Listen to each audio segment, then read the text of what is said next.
শিক্ষণীয় ইসলামিক গল্প ইসলামিক বিভাগে গল্পটি দিয়েছেন গল্পের ঝুড়ি রিয়ান সরকার।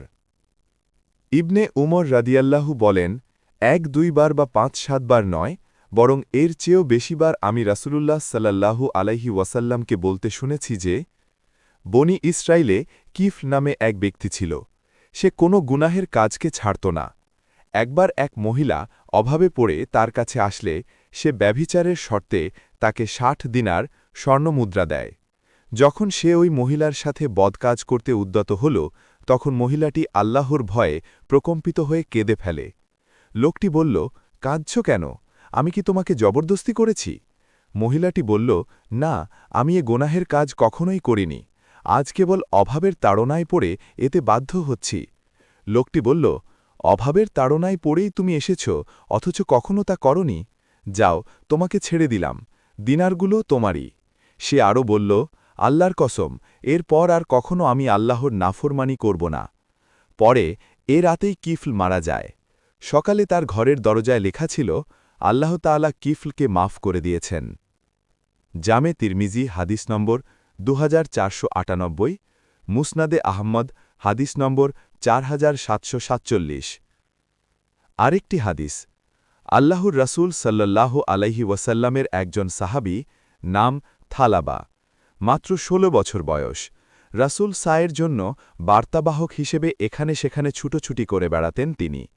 একদিন উনি মদিনার পথ ধরে চলছেন, এমন সময় একটা বাড়ির পাশ দিয়ে হেঁটে যাওয়ার সময় তার চোখ পড়ল দরজা খোলা থাকা এক ঘরের মধ্যে।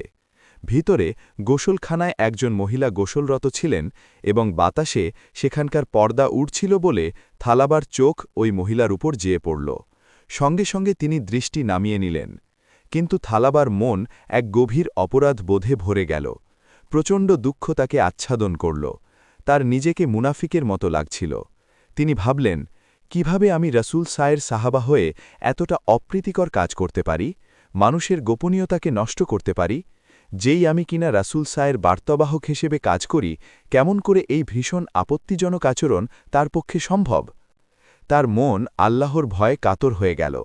তিনি ভাবলেন, না জানি আল্লাহ সুবহানাহু ওয়া তাআলা আমার এমন আচরণের কথা রাসূল সায়ের কাছে প্রকাশ করে দেয়। ভয়ে রাসূল সায়ের মুখোমুখি হওয়ার লজ্জায় তিনি তৎক্ষণাৎ ওই স্থান থেকে পালিয়ে গেলেন। এভাবে অনেক দিন চলে গেল।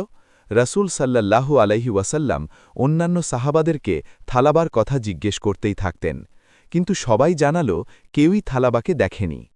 এদিকে রাসূল সায়ের দুশ্চিন্তা ক্রমেই বাড়ছিল।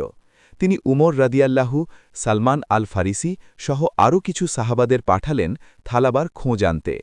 মদিনা তন্ন তন্ন করে খুঁজেও থালাবার দেখা মিলল না। পরে মদিনার একেবারে সীমাবর্তী একটা স্থানে, মক্কা ও মদিনার মধ্যবর্তী অবস্থিত পর্বতময় একটা জায়গায় পৌঁছে কিছু বেদুইনের সাথে তাদের দেখা হল। দেখানে এসে তারা থালাবার সম্পর্কে খোঁজ খবর নিতে শুরু করলেন। তোমরা কি লম্বা, তরুণ, কম বয়সী একটা ছেলেকে এদিকে আসতে দেখেছ? বেদুইনগুলো মেষ চড়াচ্ছিল। তারা জবাব দিল, সে খবর তারা জানে না। তবে তারা জিজ্ঞেস করল, তোমরা কি ক্রন্দনরত বালকের সন্ধানে এসেছ? এ কথা শুনে সাহাবারা আগ্রহী হয়ে উঠলেন এবং তার বর্ণনা জানতে চাইলেন। উত্তরে ওরা বলল, আমরা প্রতিদিন দেখি মাগরিবের সময় এখানে একটা ছেলে আসে, সে দেখতে এত লম্বা কিন্তু খুব দুর্বল। সে শুধুই কাঁদতে থাকে। আমরা তাকে খাবার জন্য এক বাটি দুধ দেই, সে দুধের বাটিতে চুমুক দেওয়ার সময় তার চোখের পানি টপ টপ করে মিশে যায় দুধের সাথে, কিন্তু সেদিকে তার হুঁশ থাকে না। তারা জানালো, ৪০ দিন যাবৎ ছেলেটা এখানে আছে। একটা পর্বতের গুহার মধ্যে সে থাকে। দিনে একবারই সে নেমে আসে, কাঁদতে কাঁদতে, আবার কাঁদতে কাঁদতে আল্লাহর কাছে সর্বদা ক্ষমা প্রার্থনা করতে করতে উপরে চলে যায়। সাহাবারা বর্ণনা শুনেই বুঝলেন এ থালাবা না হয়ে আর যায় না। তবে উপরে যে থালাবা ভড়কে দিতে চাচ্ছিলেন না, এজন্য নিচেই অপেক্ষা করতে লাগলেন। যথাসময় প্রতিদিনের মতো আজও থালাবা ক্রন্দনরত অবস্থায় নেমে আসলেন। তার আর কোনো দিকে খেয়াল নাই। কি দুর্বল শরীর হয়ে গেছে তার। বেদুইনগুলোর কথা মতো তারা দেখতে পেলেন থালাবা দুধের বাটিতে হাত দিয়ে কাঁদছেন, আর তার অশ্রু মিশে একাকার হয়ে যাচ্ছে দুধের সাথে। তার চেহারায় গভীর বিষাদের চিহ্ন স্পষ্টভাবে প্রকাশ পাচ্ছে। সাহাবারা তাকে বললেন, আমাদের সাথে ফিরে চলো, অথচ থালাবা যেতে রাজি হচ্ছিলেন না। তিনি বারবার সাহাবাদেরকে জিজ্ঞেস করতে লাগলেন, আল্লাহ কি আমার মুনাফিকি বিষয়ক কোনো সূরা নাজিল করেছে? সাহাবারা উত্তরে বললেন, না, আমাদের জানা মতে এমন কোনো আয়াত নাজিল হয় নাই।